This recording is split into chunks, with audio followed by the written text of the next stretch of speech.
Inshuti zacu mukunda kudukurikirana hano kuri iyi channel Ijwi Ryanjye, tubazaniye umuti ushobora kubafasha mu gihe mwakomeretse.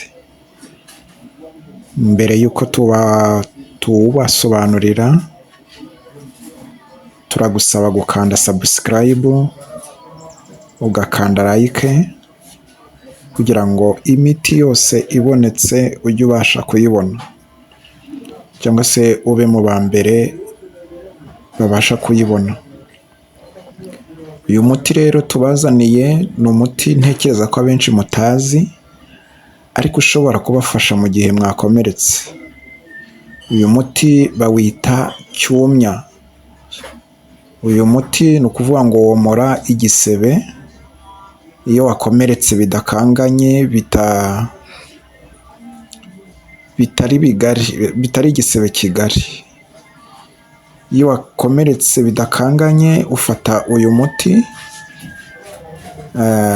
hanyuma ukawuvuguta mu ntoki zisa neza zitariho umwanda. Hanyuma wamara kuwuvuguta n'intoki, umaze kubona ko utangiye kuzana amazi, urawufata ukawukamurira ku gisebe wakomeretseho. Nongere mbibutse ko igisebe bisaba kukamuriraho uyu muti, bisaba ko ari cya gisebe kitari kinini cyane, atari cya gisebe kiba gishobora kuba cyadotwa kwa muganga. Ni igisebe kiba kitakanganye, ubona ko mbese ari nk'akuma kakwishe, cyangwa se wasitaye nko ku ibuye, cyangwa se ari nk'ikindi kintu kikwishe ariko kitatemye ahantu hanini. Nubwo wenda n'ahantu hanini ushobora gukamuriramo uyu muti ugasa nk'ukaruma, ariko ntabwo ukaruma igisebe ku buryo kitavamo amaraso. Uyu muti rero ikintu ufasha ni ukuvuga ngo iyo ukamuriye mu gisebe, warangiza ukagenda ukandakanda nk'uko wakoresha ipamba, mbese irimo nka rukoro ni urugero. Ukamuriramo, wamara gukamuriramo noneho nyuma yaho ukagenda usa nk'uwomora nyine, ugenda ukanda ku gisebe, ukagenda ukanda ku mpande.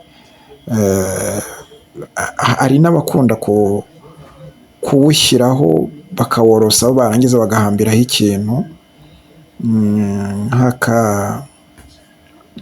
nk'agasikoci gashobora gufasha. Nabyo umwanya utari munini, kuko aha turi kureba uburyo ushobora gukamya amaraso mu gihe arimo kuva.